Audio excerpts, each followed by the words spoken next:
dan mudah dan jelas.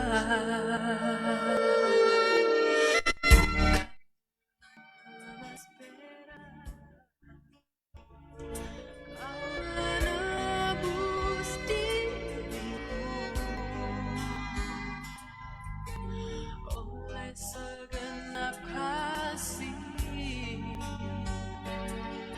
dan pengorbananmu. Ku telah mati dan tinggalkan cara hidupku yang lama.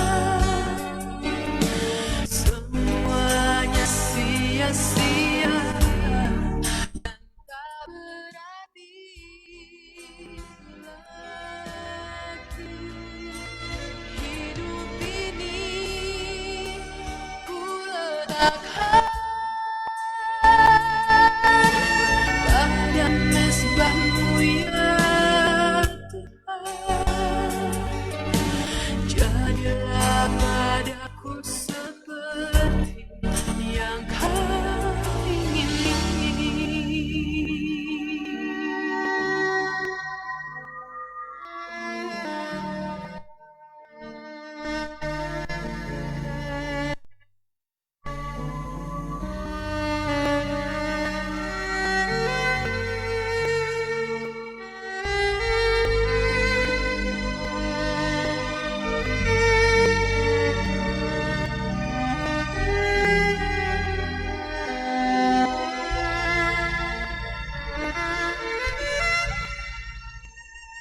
Shalom.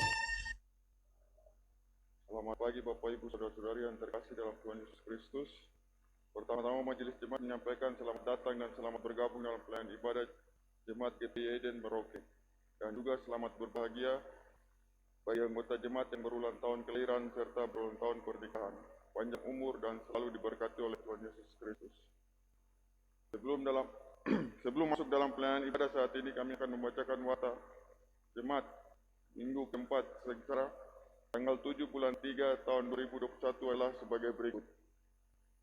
Jadwal kebaktian ibadah sektor wadah kategorial dapat Bapak Ibu Saudara-saudari baca pada warta sepekan bersih cetak. Informasi keuangan dan kegiatan panitia pembangunan dapat Bapak Ibu Saudara-saudari lihat pada warta sepekan versi cetak. Dan khusus untuk ibadah-ibadah yang mengalami perubahan jadwal adalah sebagai berikut. Disampaikan kepada jemaat bahwa persidangan Jemaat Eden akan dilaksanakan pada tanggal 14 Maret 2021 jam 8 pagi waktu Indonesia Timur. Untuk itu ibadah jam 10 sesi kedua diadakan. 2. Disampaikan kepada jemaat pada hari ini merupakan syukur hari ulang tahun GPI yang ke-416 tahun. 3. Disampaikan kepada jemaat bahwa perhadiran pertama dilaksanakan pada ibadah Minggu tanggal 14 Maret 2021 untuk menyambut perjamuan kudus tanggal 2 April 2021. Ibadah wadah PPGPI akan dilaksanakan pada hari ini Minggu tanggal 7 bulan 3 tahun 2021 jam setengah 12 siang di Gereja Eden. Demikian ibadah pada saat ini akan dipimpin oleh Pendeta Nikmat Tuan Kota STH dengan menggunakan liturgi Minggu Sengsara keempat, lagu-lagu dari Kidung Jemaat dan GPM. Pembacaan firman Tuhan dari Yohanes 2 ayat 12 sampai 22. Demikian warta jemaat untuk saat ini. Atas perhatian Bapak Ibu Saudara-saudari jemaat, kami ucapkan terima kasih dan selamat beribadah.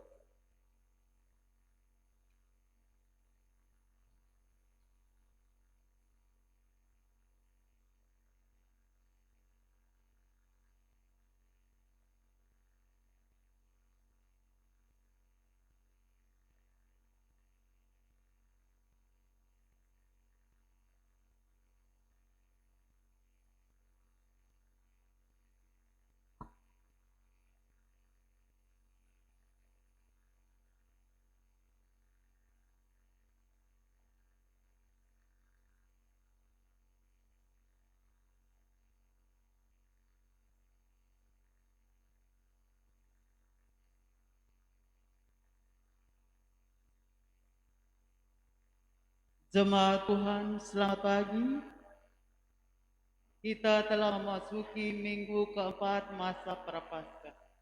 Marilah kita beribadah kepada Tuhan dengan sukacita. Kiranya ibadah yang kita lakukan saat ini berkenan kepada Tuhan. Mari kita menghadap Tuhan. Gereja Protestan di Indonesia adalah ibu dari 12 gereja bagian mandiri yang hadir di tengah-tengah bangsa Indonesia tercinta, yakni Gereja Masehi Injili di Minahasa, Gereja Protestan Maluku, Gereja Masehi Injili di Timur, Gereja Masehi Indonesia bagian Barat, Gereja Protestan Indonesia di Donggala, Gereja Protestan Indonesia di Gorontalo, Gereja Protestan di Buol Toli-Toli, Gereja Kristen Luwuk Banggai, Gereja Protestan Indonesia di Papua, Indonesian Evangelical Christian Trust, Gereja Protestan Indonesia di Banggai Kepulauan, dan Gereja Masehi Injili di Talau. Memasuki tahun 2020 hingga hari ini, di penghujung bulan kedua tahun 2021, dunia dan khususnya bangsa Indonesia menghadapi hari-hari yang penuh kesulitan serta pergumulan yang berat sehubungan dengan pandemi COVID-19. COVID-19 memberikan dampak yang sungguh luar biasa, ditambah lagi berbagai bencana alam, mulai dari erupsi Gunung Sinabung, Merapi dan Semeru, bencana gempa bumi di Sulawesi Tengah, banjir bandang dan tanah longsor di Kalimantan dan Manado. Betapa kita kehilangan banyak warga gereja kita, hamba-hamba Tuhan, orang-orang yang kita kasihi, kehilangan rumah, pekerjaan, dan masih banyak lagi. Tahun-tahun yang penuh keprihatinan bagi kita semua. Di tengah-tengah keprihatinan ini, kita diajak untuk bersyukur, sebab kita memiliki Allah yang adalah Alfa dan Omega, yang awal dan yang akhir, yang senantiasa menyertai Gereja Protestan Indonesia, sehingga boleh memasuki usia yang ke-416 tahun. Dan yang senantiasa merawat dan melindungi umatnya di sepanjang sejarah dunia ini dan dalam segala situasi dan kondisi yang ada.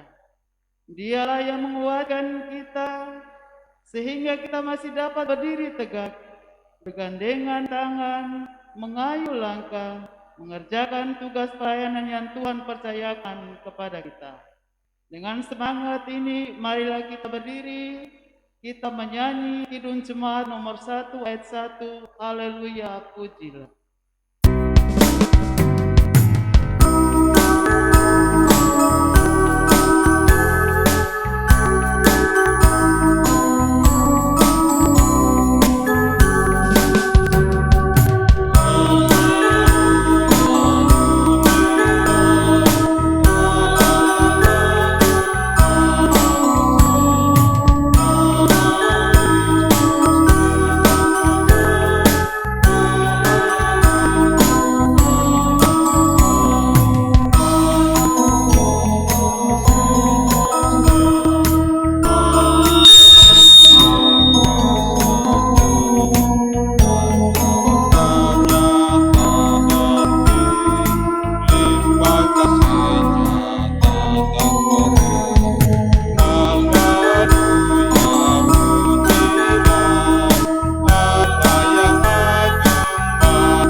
Saudara-saudara jemaat, dalam semangat persaudaraan, saat ini kita telah memasuki minggu keempat masa Prapaskah. Kita pun diajak untuk menghayati sengsara Yesus Kristus yang berpuncak pada kematiannya di kayu salib dan berakhir pada peristiwa kemenangan melalui kebangkitannya. Kita rayakan masa Prapaskah ini dengan beribadah kepadanya. marilah kita menyambut Dia dan memuliakan nama-Nya dengan menyanyikan lagu pujian nyanyian GPM nomor 1 ayat 1 dan 2, Akang Manis Lawang.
Pertolongan kepada kita adalah di dalam nama Tuhan yang menjadikan langit dan bumi, yang senantiasa memelihara umat-Nya dan yang tidak pernah meninggalkan perbuatan tangan-Nya. Kasih karunia dan damai sejahtera dari Allah Bapa kita dan dari Tuhan kita, Yesus Kristus menyertai kamu sekalian. Jawab Yesus kepada mereka, rombak bait Allah ini, dan dalam 3 hari aku akan mendirikannya kembali.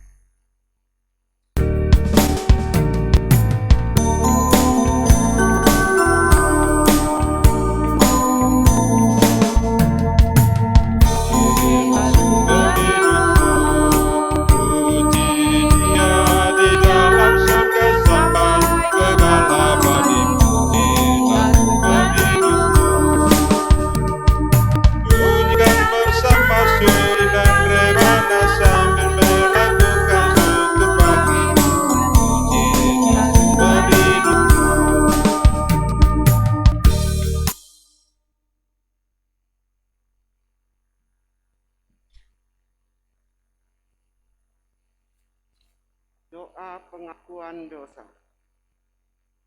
Allah yang maha baik, dengan kepala yang tertunduk serta hati yang penuh penyesalan, kami datang kepadamu dan mengaku dosa-dosa kami.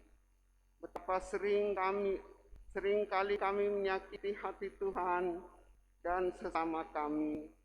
Ketidaksetiaan dalam melakukan kehendak-Mu, iri hati, benci dan dendam, dusta dan caci maki, acap kali kami lakukan dalam keseharian kami. Hidup kami penuh dengan kecemaran, dan kami tidak mampu menjaga kekudusan hati dan pikiran kami.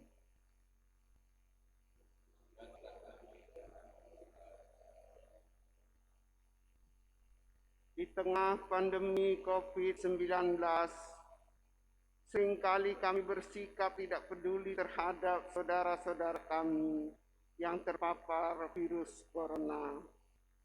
Kami kurang disiplin dalam menerapkan protokol kesehatan, sehingga hidup kami membahayakan orang lain. Semua itu kena keegoisan kami sendiri.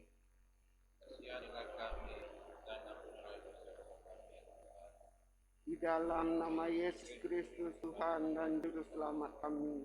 Amin.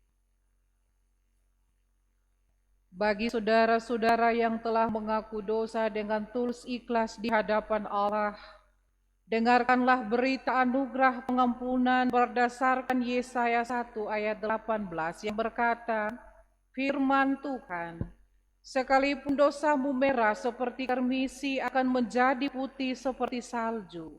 Sekalipun berwarna merah seperti kain kesumba akan menjadi putih seperti bulu domba. Berdasarkan firman Tuhan ini, kami memberitakan bahwa pengampunan dosa telah berlaku di dalam nama Bapa, Anak, dan Roh Kudus. Amin. Saudara yang diberkati Tuhan, di Minggu Prapaskah keempat ini, bahkan syukur hari ulang tahun GPI yang ke-416, kita akan membaca dan mendengarkan firman Tuhan. Tapi mari kita berdoa, mohon bimbingan Roh Kudus dengan menyanyikan nyanyian GPM nomor 65.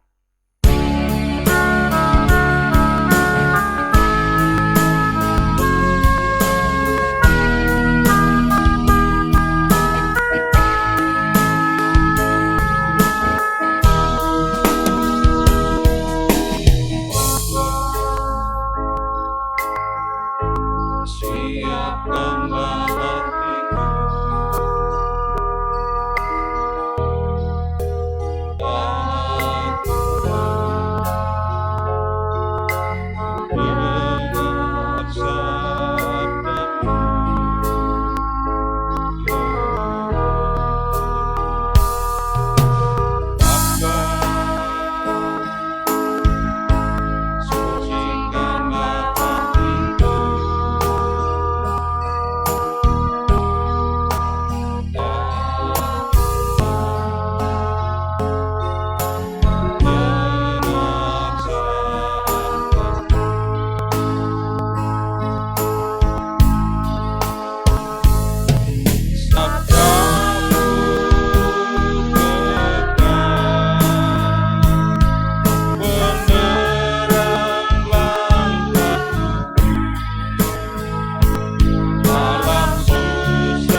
pagi hari ini terambil dari Yohanes pasal 2 ayatnya yang ke-12 dan berakhir pada ayatnya yang ke-25. Firman Tuhan berbunyi demikian. Yesus di Kapernaum. Sesudah itu Yesus pergi ke Kapernaum bersama-sama dengan ibunya dan saudara-saudaranya dan murid-muridnya, dan mereka tinggal di situ hanya beberapa hari saja. Ketika hari raya Paskah orang Yahudi sudah dekat, Yesus berangkat ke Yerusalem. Dalam bait suci didapatinya pedagang-pedagang lembu, kambing, domba, dan merpati, dan penukar-penukar uang duduk di situ. Ia membuat cambuk dari tali, lalu mengusir mereka semua dari bait suci, dengan semua kambing, domba, dan lembu mereka. Uang penukar-penukar dihamburkannya ke tanah, dan meja mereka dibalikannya. Kepada pedagang-pedagang merpati ia berkata, ambil semuanya ini dari sini. Jangan kamu membuat rumah Bapakku menjadi tempat berjualan. Maka teringatlah murid-muridnya bahwa ada tertulis, cinta untuk rumahmu menghanguskan aku. Orang-orang Yahudi menantang Yesus, katanya, tanda apakah dapat engkau tunjukkan kepada kami bahwa engkau berhak bertindak demikian? Jawab Yesus kepada mereka, rombak bait Allah ini, dan dalam 3 hari aku akan mendirikannya kembali. Lalu kata orang Yahudi kepadanya, 46 tahun orang mendirikan bait Allah ini, dan engkau dapat membangunnya dalam 3 hari? Tetapi yang dimaksudkannya dengan bait Allah ialah tubuhnya sendiri. Kemudian sesudah ia bangkit dari antara orang mati, barulah teringat oleh murid-muridnya bahwa hal itu telah dikatakannya, dan mereka pun percayalah akan kitab suci dan akan perkataan yang telah diucapkan Yesus. Dan sementara ia di Yerusalem selama hari raya Paskah, banyak orang percaya dalam namanya karena mereka telah melihat tanda-tanda yang diadakannya. Tetapi Yesus sendiri tidak mempercayakan dirinya kepada mereka karena ia mengenal mereka semua. Dan karena tidak perlu seorang pun memberi kesaksian kepadanya tentang manusia, sebab ia tahu apa yang ada di dalam hati manusia. Demikian firman Tuhan. Kata Tuhan, siapa yang memperhatikan firman akan mendapatkan kebaikan.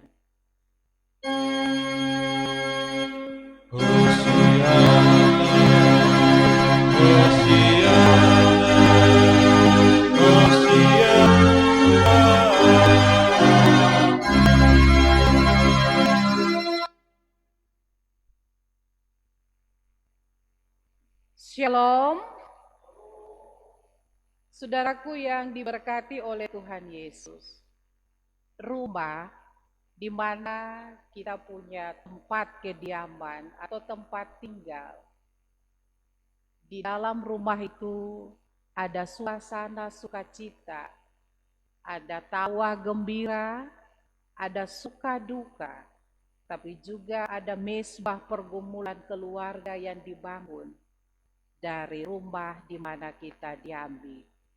Tentu rumah yang kita diami ini harus juga bersih, rapi, bahkan juga terhindar dari yang namanya tempat-tempat hura-hura ataupun juga tempat pesta, minum, bahkan juga tempat judi yang bisa membuat kita menjadi tuan rumah atau pemilik akan marah ketika rumah itu dijadikan sebagai tempat yang tidak berkenan dalam kehidupan kita.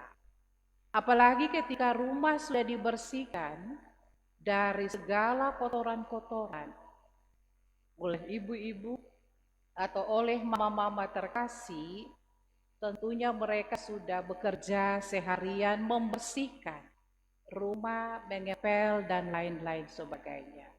Tetapi ketika ada orang yang datang bahkan mengacaukan situasi rumah yang sudah bersih rapi, pasti mama-mama marah.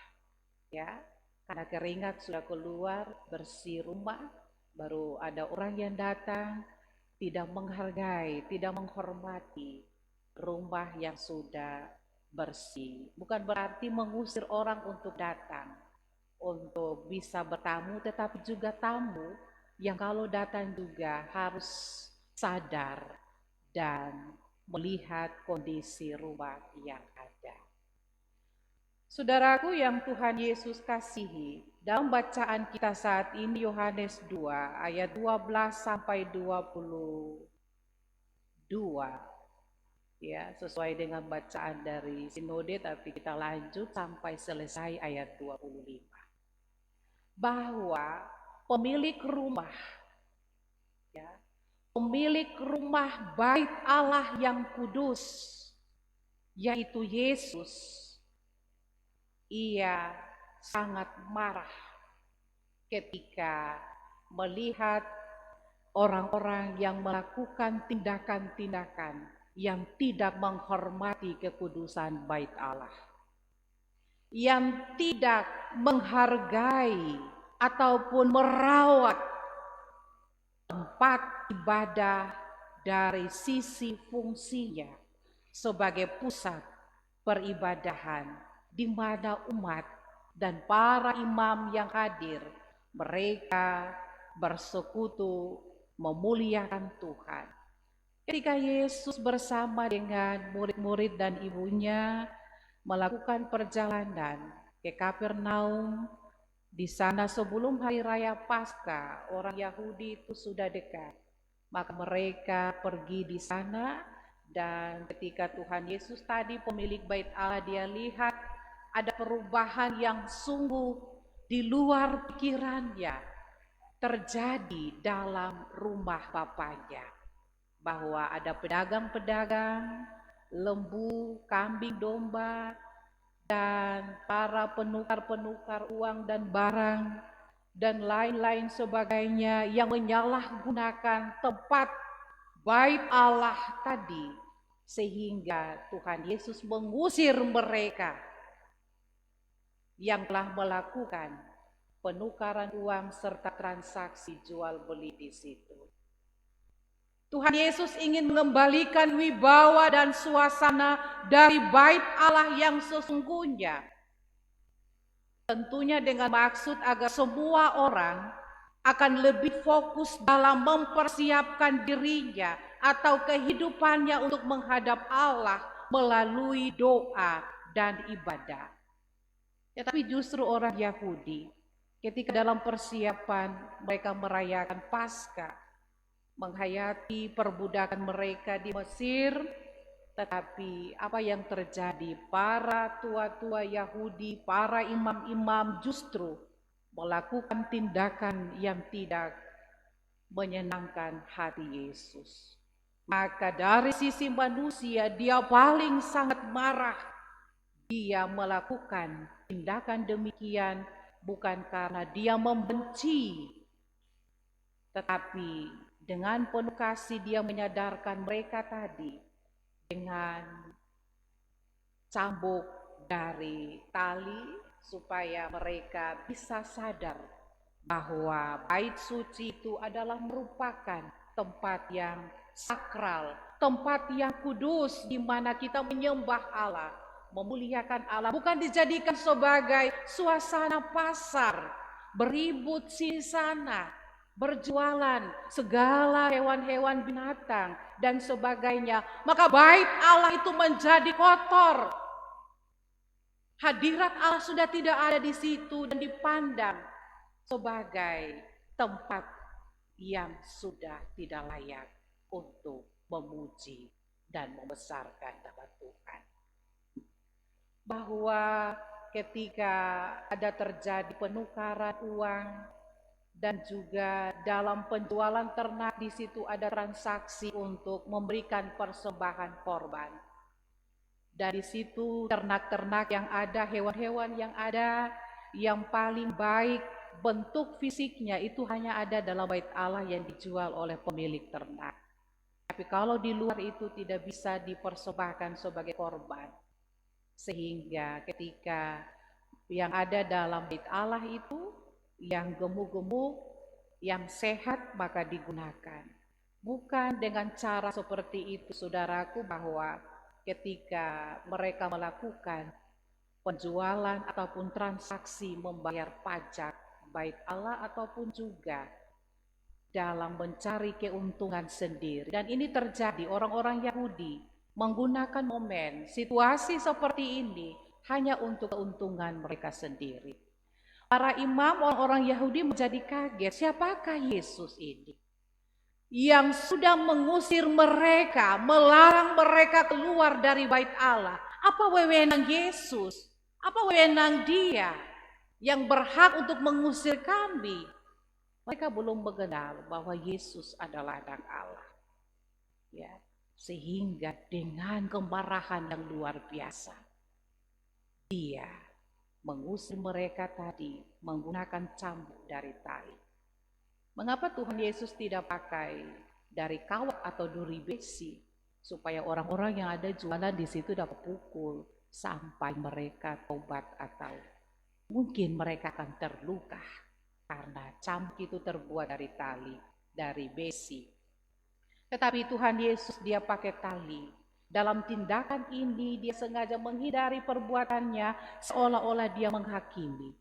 Tetapi Yesus memberikan pengajaran lewat hanya cambuk dari tali agar orang-orang Yahudi itu sadar bahwa apa yang mereka lakukan itu adalah hal yang salah, yang tidak sesuai dengan asas manfaat dari bait Allah itu sendiri. Seharusnya mereka harus menghormati dan menghargai kekudusan hadirat Allah. Dan ini sangat penting, saudaraku, bahwa sebagai orang-orang Kristen, ketika kita datang bersekutu beribadah, saya percaya Bapak Ibu yang tadi datang untuk beribadah di sesi kedua, masuk duduk tenang, mengangkat hati, menyerahkan hidup ini kepada Tuhan, fokus kepada Tuhan untuk sebentar ada dalam pemberitaan firman.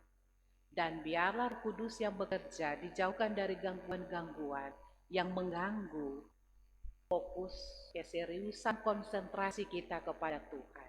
Karena ketika Bapak Ibu sudah bawa diri masuk dalam bait Allah ini, maka Allah sudah berdiam dan bertakhta. Ya. Jadi kalau sudah masuk, jangan keluar-keluar, bolak-balik lagi. Ya, kita menghargai bahwa tempat ini adalah bait Allah. Allah sudah hadir duluan kita. Ya, walaupun tidak terlihat secara fisik, tetapi Dia sudah hadir.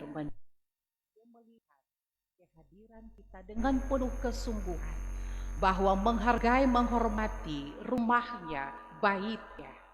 Ya. Kita ini sebagai tamu, kalau di rumah kita sebagai pemilik rumah bagi tamu yang datang. Tetapi saat ini lewat persekutuan di gereja, kita ini adalah tamu Allah. Ya. Kita masuk dalam rumahnya. Berarti kita harus juga menjaga kehormatan, menjaga kekudusan tempat yang suci ini. Saudaraku, bahwa ketika Yesus menanggapi orang-orang Yahudi bahwa rombak bait Allah ini, ya, orang Yahudi menantang Yesus, katanya, tanda apakah dapat engkau tunjukkan kepada kami bahwa engkau berhak bertindak demikian? Jawab Yesus kepada mereka, rombak bait Allah ini dan dalam 3 hari aku akan mendirikannya kembali. Lalu kata orang Yahudi kepadanya, 46 tahun orang mendirikan bait Allah dan engkau dapat membangunnya dalam 3 hari. Ya, ini pertanyaan secara logika dari orang-orang Yahudi saat itu. Tetapi yang dimaksudkan olehnya bait Allah adalah tubuhnya. Bahwa saatnya Dia akan bangkit pada hari ketiga untuk bisa memberikan kesadaran bagi setiap orang-orang percaya bahwa lewat baitnya, tubuhnya itu yang akan dilukai, yang akan dicambuk dan akan mengalami kematian. Tetapi tubuh itu dalam kemuliaannya juga akan bangkit untuk memberikan pencerahan bagi setiap orang-orang Kristen yang pada awalnya menolak Dia, tetapi pada akhirnya percaya bahwa Yesus telah benar-benar merombak kehidupan orang-orang Kristen yang tidak menjaga baitnya, yang tidak menjaga tubuh yang merupakan bait Allah ini, maka kita harus juga menghormati tubuh sebagai ciptaan Allah yang termulia. Saudaraku yang Tuhan Yesus kasihi, biasa orang Yahudi itu cari-cari kesalahan dari Tuhan Yesus. Untuk mencari tanda, mereka menghendaki supaya Yesus buat tanda. Tetapi dalam pelayanannya, Yesus dia selalu menolak bahwa tanda yang hanya dilakukan yaitu tanda Nabi Yunus menggambarkan kematian, penguburan, dan kebangkitan. Bahwa belum saatnya dia menyatakan diri bagi setiap orang-orang Yahudi bahwa dialah Yesus Mesias yang harus menderita tetapi juga bangkit pada hari ketiga. Orang-orang Yahudi dalam hal ini para pemimpin mereka keliru ketika mereka pahami hakikat dari kehadiran Bait Allah di tengah-tengah kehidupan rohani mereka. Mereka pikir bahwa Bait Allah itu dari sisi fisik merupakan tempat di mana mereka beribadah, di mana merupakan pusat seluruh proses liturgi untuk menyembah memuliakan Allah. Tetapi yang dimaksud di sini adalah Bait Allah, yaitu tubuh Tuhan Yesus Kristus yang dimana akan mengalami penderitaan hidup ini. Pada saatnya dia akan mengalami siksaan dan akan mati. Diartikan bahwa dari fisik tadi, Bait Allah sebagai tempat pusat peribadatan orang-orang Yahudi. Orang-orang yang datang untuk memuliakan Tuhan. Tetapi juga Bait Allah adalah tubuh dari Tuhan Yesus Kristus yang akan diserahkan untuk menebus dosa-dosa kita manusia. Ketika kita ada di dalam memaknai dan terus menyadari bahwa Bait Allah bukan saja dari arti gedungnya, tetapi yang lebih penting adalah merupakan tempat di mana hadirat Allah itu nyata dalam kewibawaan Yesus Kristus sebagai anak Allah. Yang kita tahu bahwa dalam kehidupan orang-orang Kristen, Tuhan Yesus saja bukan hadir di tempat di gedung gereja, tetapi Tuhan Yesus dia hadir di segala tempat lewat mesbah keluarga masing-masing, khususkan satu tempat untuk berdiam bersekutu dengan Tuhan. Dan hal ini bukan saja terjadi pada saat pandemi COVID-19, ibadah-ibadah dilaksanakan di rumah lewat mesbah keluarga masing-masing. Tetapi mesbah keluarga itu dibangun terus supaya hadirat Allah itu dia tetap ada di dalam kehidupan kita sebagai orang-orang Kristen. Mari kita fokuskan tempat gedung gereja ini sebagai tempat yang sakral kita berjumpa dengan Tuhan. Ketika orang-orang Yahudi mempermainkan Yesus dengan cara mereka yang tidak baik, maka Tuhan kembali memulihkan mereka, menyadarkan mereka dengan tindakannya untuk mereka harus sadar diri dan tahu menempatkan tempat yang sebenarnya bahwa Allah di dalam Tuhan Yesus pemilik Bait-Nya yang suci kudus. Dalam kebiasaan kita saat ini sebagai hamba-hamba Tuhan dan juga umat, seringkali ya kita menggunakan tempat gedung gereja ini sebagai ajang, sebagai momen untuk kita saling baku adu mulut. Ya, secara tidak langsung kita mungkin sudah lupa, tidak sadar. Menjadi kebiasaan lewat momen-momen persidangan, baik sinode, klasis, dan cobaan. Ya, kita tidak menempatkan, memposisikan gedung gereja ini kepada yang sebenarnya. Kita baku melawan, ya, sampai mungkin ada yang baku pukul misalnya. Emosi berlebihan, amarah tidak bisa dikendalikan, kata-kata kotor dikeluarkan, tanpa berpikir, ya, bahwa inilah bait Allah. Tuhan Yesus bisa marah, saudaraku. Dia bisa geleng kepala melihat hamba-hambanya dan umatnya, ya, melakukan hal-hal yang tidak berkenan di hadapannya. Kalau di luar gedung gereja mau baku pukul, baku melawan tidak apa-apa, ya. Tapi kalau di dalam hadirat kemuliaan dalam gedung gereja, kita terjadi perkelahian dan sebagainya, itu tidak wajar, ya. Allah dia kecewa. Ingat bahwa ini pemilik rumah, bukan pendeta, bukan tua agama majelis, tapi pemilik gedung gereja ini adalah Allah. Dia pemilik, kita tamu, ya, yang datang saja untuk bertamu di rumahnya, dalam bersama-sama bersekutu dengannya. Jadi kita harus tahu aturan, iya toh, tamu itu harus tahu aturan.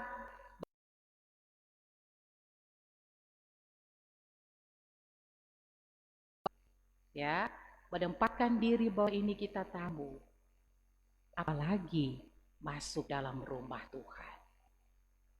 Ini sudah dilakukan dan ya mungkin sudah tidak lagi, kecuali ada gedung-gedung khusus yang bisa digunakan, tetapi gedung gereja memang sudah dipakai, sudah dari orang Jawa bilang sononya, ya, dari sana sudah terjadi demikian, terus tidak bisa rubah lagi.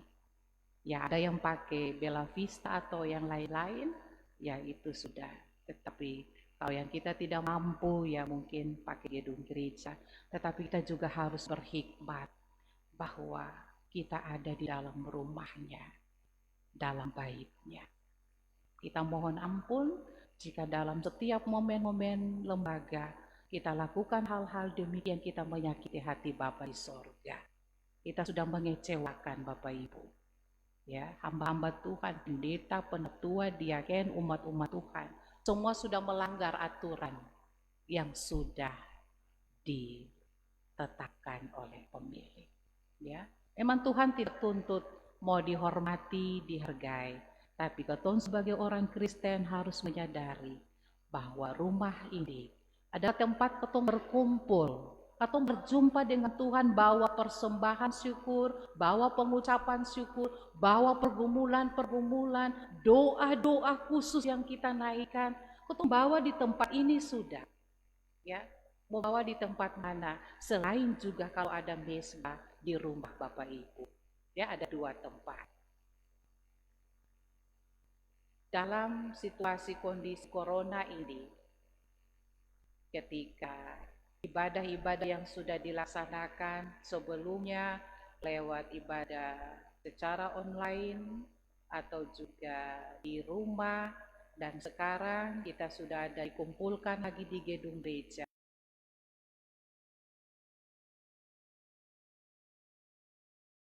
Dan realita yang terjadi ketika corona tersebut. Ada harapan, kerinduan umat mau datang terus beribadah. Ada umat yang tetap percaya bahwa corona ini tidak akan, ya, datang dalam kehidupan kita. Mari kita bergabung dalam rumah Tuhan. Ya. Jadi ini juga dilema dalam kehidupan para pelayan dan umat Tuhan, kita semua rasakan.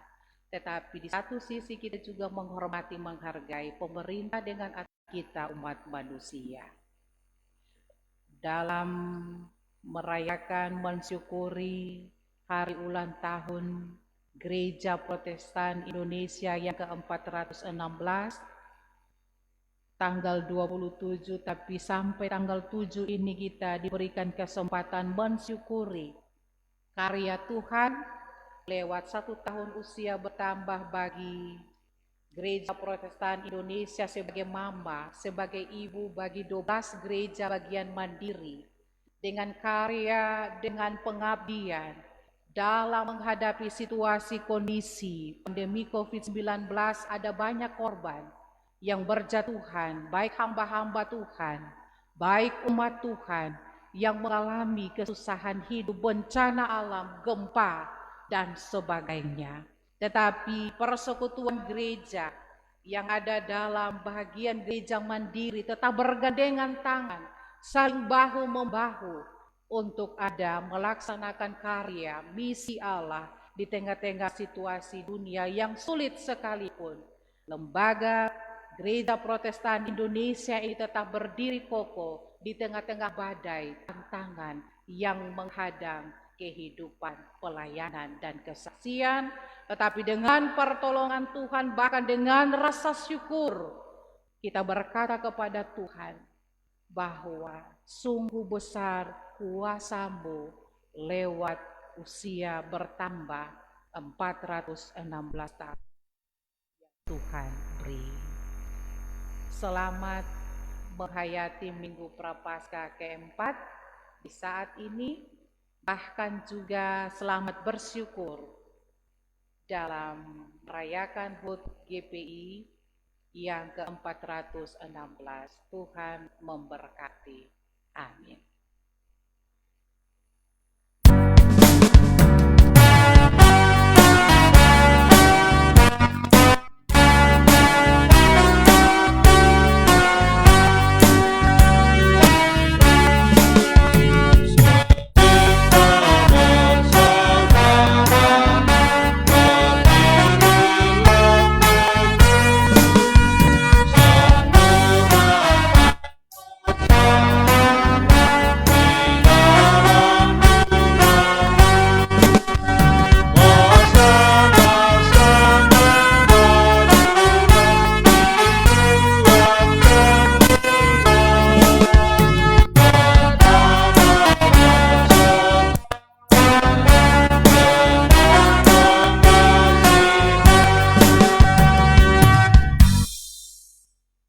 Marilah kita mengaku iman kita dengan mengucapkan pengakuan iman rasuli. Aku percaya kepada Allah, Bapa yang Maha Kuasa, Khalik langit dan bumi, dan kepada Yesus Kristus, anaknya yang tunggal Tuhan kita, yang dikandung daripada Roh Kudus, lahir dari anak darah Maria, yang menderita di bawah pemerintahan Pontius Pilatus, disalibkan, mati dan dikuburkan, turun ke dalam kerajaan maut. Pada hari yang ketiga, bangkit pula dari antara orang mati, naik ke surga, duduk di sebelah kanan Allah, Bapa yang Maha Kuasa, dan akan datang dari sana untuk menghakimi orang yang hidup dan yang mati. Aku percaya kepada Roh Kudus, gereja yang kudus dan am, persekutuan orang kudus, pengampunan dosa, kebangkitan daging, dan hidup yang kekal. Mari kita menghadap Tuhan lewat doa syafaat. Terpujilah Tuhan Yesus, pemilik hidup ini. Kami bersyukur bahwa nafas hidup ini boleh kami hirup dan rasakan. Yang begitu besar, maka kami masih hidup dan bernafas sampai di hari kudus, hari Minggu Prapaskah keempat. Bahkan di dalamnya mensyukuri karya pertolongan dan kuasa-Mu lewat 1 tahun usia bertambah bagi Gereja Protestan Indonesia, sebagai mama ibu bagi 12 gereja bagian mandiri yang ada di Indonesia, bahwa kami dikumpulkan Tuhan dalam rumah-Mu yang kudus, bait-Mu yang suci kudus sebagai pelayan dan umat-Mu, membawa doa-doa pribadi, keluarga, jemaat, membawa pengucapan-pengucapan syukur, pergumulan-pergumulan hidup, membawa sampul perpuluhan, sampul pembangunan. Tuhan memberkati kami semua yang dengan sukacita mau datang, bertamu di rumah Tuhan, menyerahkan hidup ini kepada Tuhan.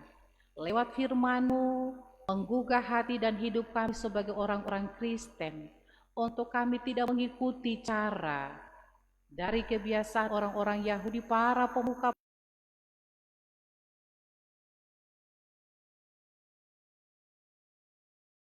Allah telah berdiam, bertakhta di dalamnya. Maka kami pun saat ini belajar untuk kami menyadari sungguh bahwa kami harus menghormati rumah-Mu yang kudus ini, Tuhan. Ampuni salah dan dosa yang kami lakukan dalam hidup ini sepanjang 1 minggu, menyakiti hati Tuhan Yesus, keluarga, dan sesama. Hamba berdoa menyerahkan pemerintah dan gereja, tim Satgas, para medis TNI Polri dalam situasi bangsa saat ini, dengan tantangan badai COVID-19 yang belum berakhir. Biarlah kami tetap dikuatkan, diselamatkan oleh Tuhan. Para pemimpin kami yang ada di Jakarta, bahkan ada di Provinsi Papua, di Kabupaten Merauke, Bapak Bupati bersama staf dan jajaran, sampai di kampung-kampung semua Tuhan memberkati semua mereka sebagai hamba dan wakil Allah untuk bisa memberikan yang terbaik bagi kesehatan, keselamatan, bagi kehidupan kami sebagai masyarakat yang ada. Kami tidak mau terus dihantui oleh perkembangan virus corona ini, tapi kami terus diingatkan Tuhan, untuk kami terus mencari Tuhan, untuk kami terus bergantung bersandar pada Tuhan. Keselamatan itu Tuhan beri bagi kami yang terus mencari Tuhan dalam kehidupan pribadi, keluarga, rumah tangga. Tapi saat ini kami mencari Tuhan sebagai persekutuan yang diberkati di dalam rumah-Mu yang kudus ini Tuhan. Bapa, tolong kami untuk melakukan firman-Mu, karena sebagai manusia, kadang kedagingan ini melebihi Roh Kudus.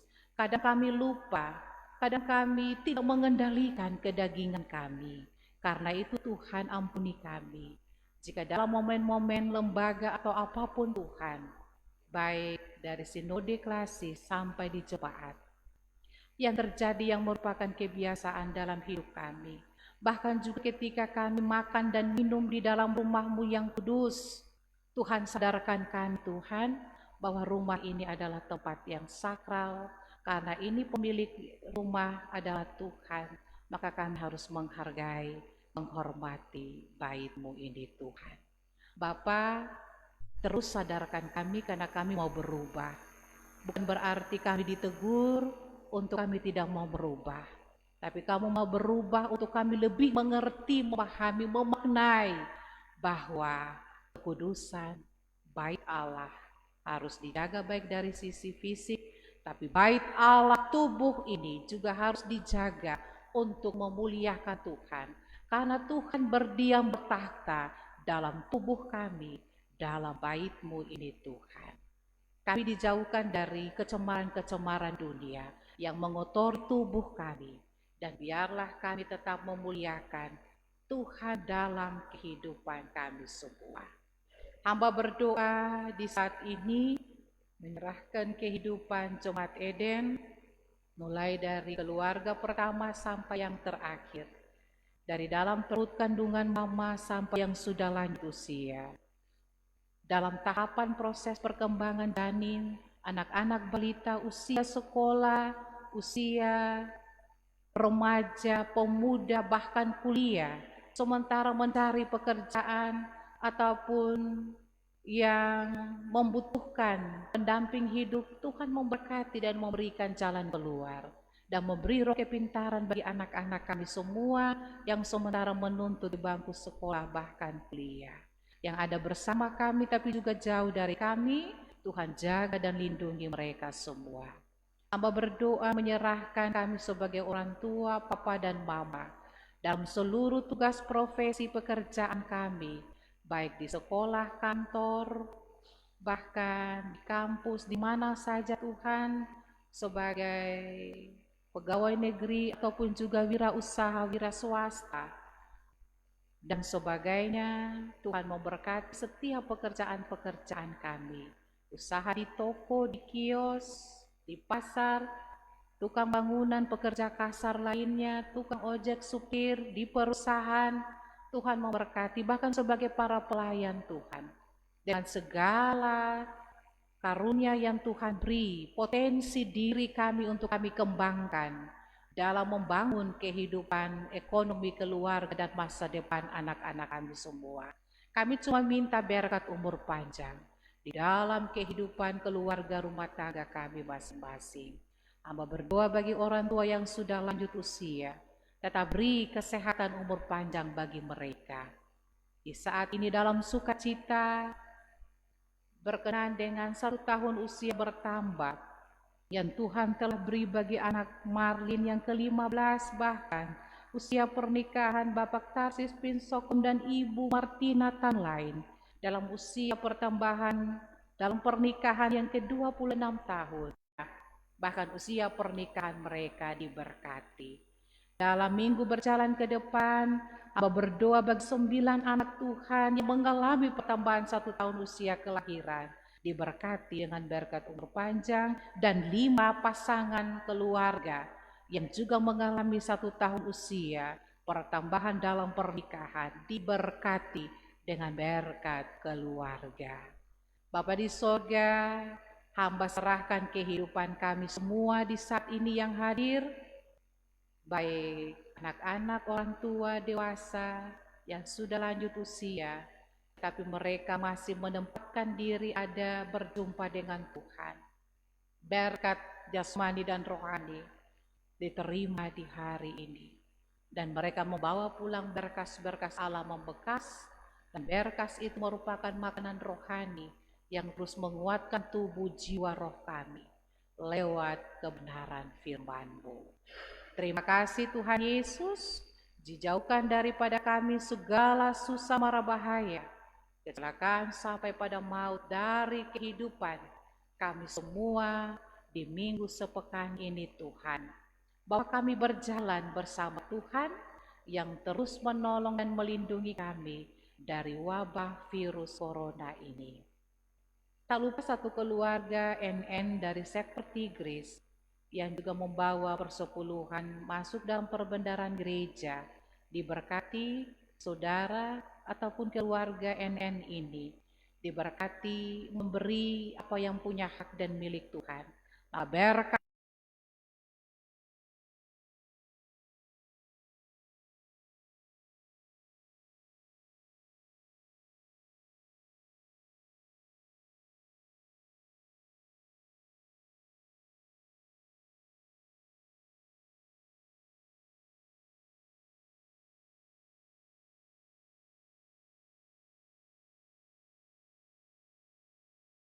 dan ampunilah kami akan kesalahan kami, seperti kami juga mengampuni orang yang bersalah pada kami. Dan jangan membawa kami ke dalam pencobaan, tetapi lepaskanlah kami daripada yang jahat, karena yang mempunyai dan kuasa sampai selama-lamanya. Amin.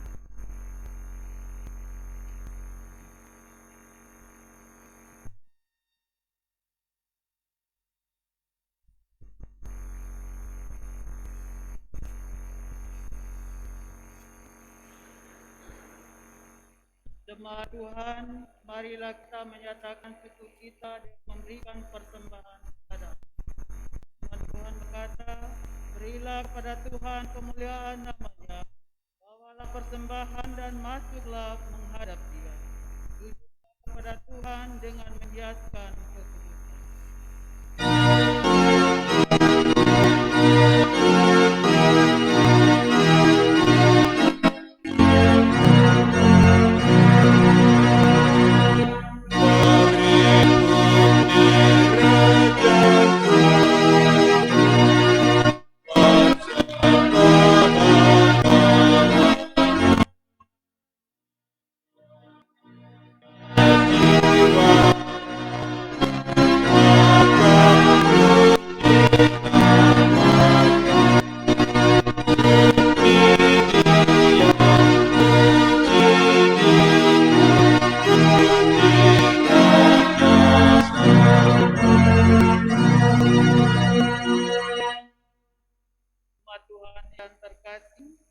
Marilah kita serahkan persembahan kita kepada Allah di dalam doa. Mari kita berdoa.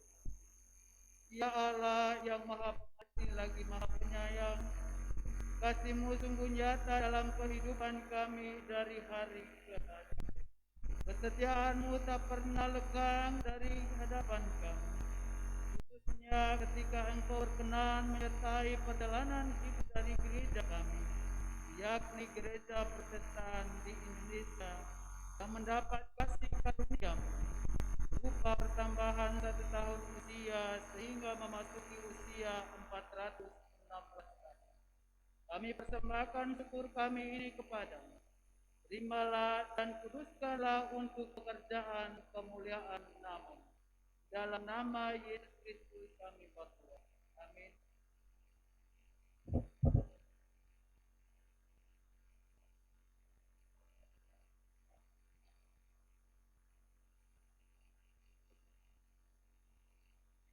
Jemaat, pergilah dalam damai sejahtera Allah, berpegang teguhlah pada firman-Nya bahwa Yesus Kristus adalah Alfa dan Omega, yang awal dan yang akhir, dan yang akan menyertai GPI dan saudara-saudara dalam menapaki langkah-langkah ke depan, dalam bekerja dan berkarya demi kemuliaan nama Tuhan.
Dan terimalah curahan berkat-Nya.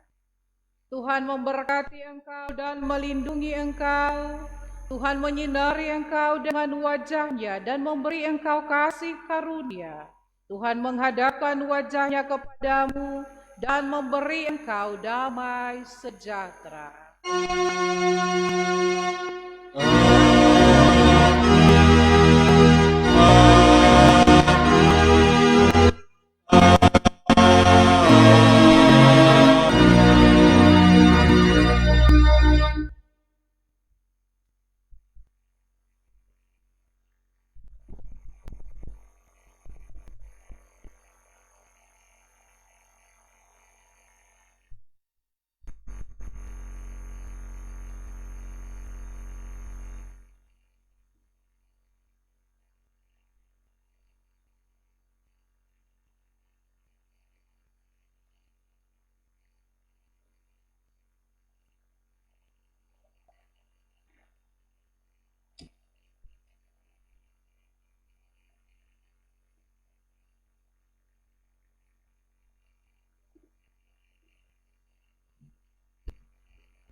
Jemaat yang terkasih, sebelum kita ada dalam lagu jabat tangan, kami minta waktu 5 menit untuk ada dalam pemutaran video dari Lembaga Alkitab Indonesia.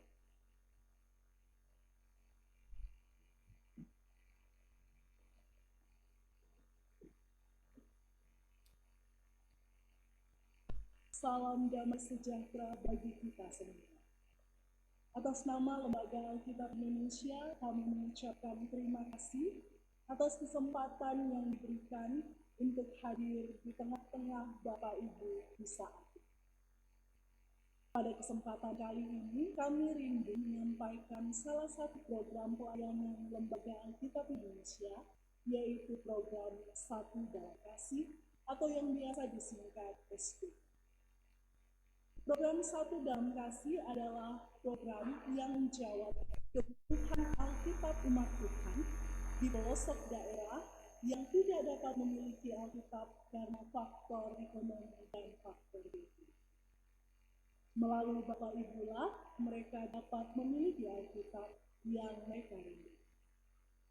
Karena itu dengan kerendahan hati, kami mengajak Bapak Ibu untuk berpartisipasi melalui wartakan dan donasi. Pelayanan Satu Dalam Kasih dapat Bapak Ibu saksikan melalui video berikut ini. Salam Alkitab untuk semua.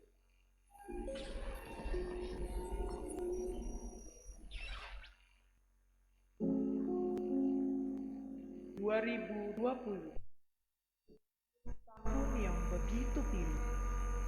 Bencana alam awal tahun di beberapa tempat hingga penyebaran virus yang tidak disangka-sangka.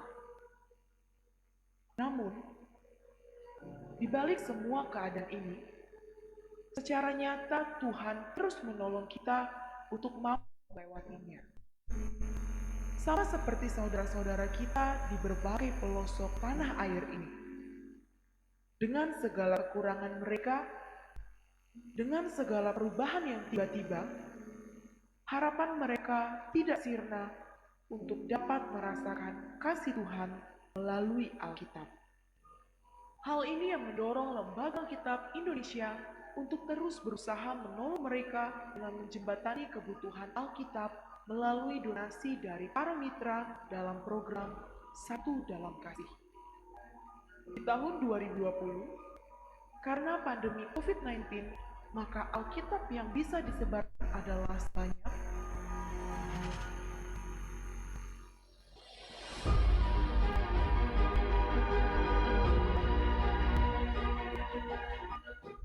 dengan total biaya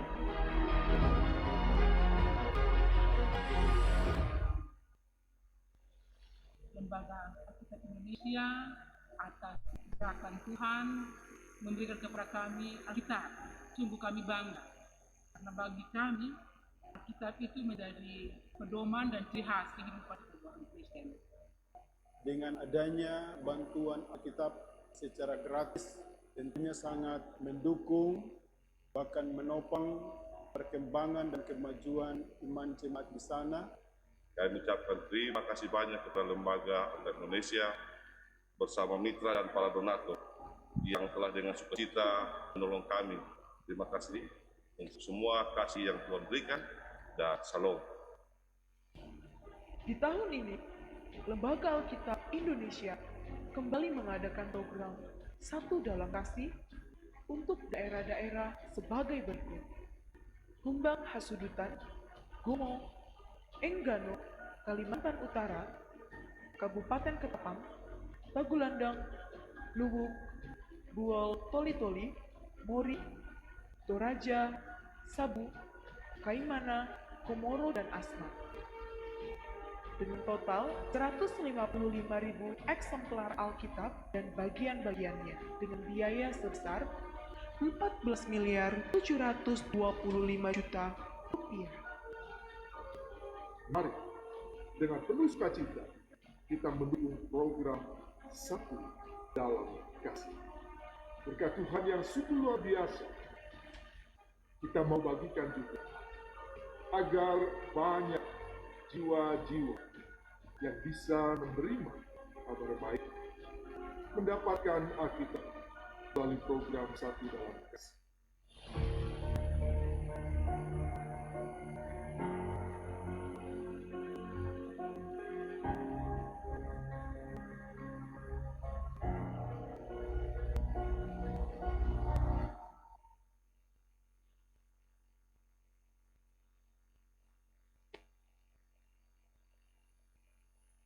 Shalom, salam damai sejahtera bagi kita semua. Atas nama Pendeta dan Majelis Jemaat, kami mengucapkan terima kasih atas waktunya. Untuk itu saya mengundang Bapak Ibu berdiri yang diberikan dalam untuk hadir di lagu doa tengah-tengah dan Bapak Ibu bisa. Jiwaku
Jemaat Eden Merauke mengucapkan terima kasih kepada Bapak Ibu yang sudah boleh ada di dalam ibadah di pagi menjelang siang hari ini.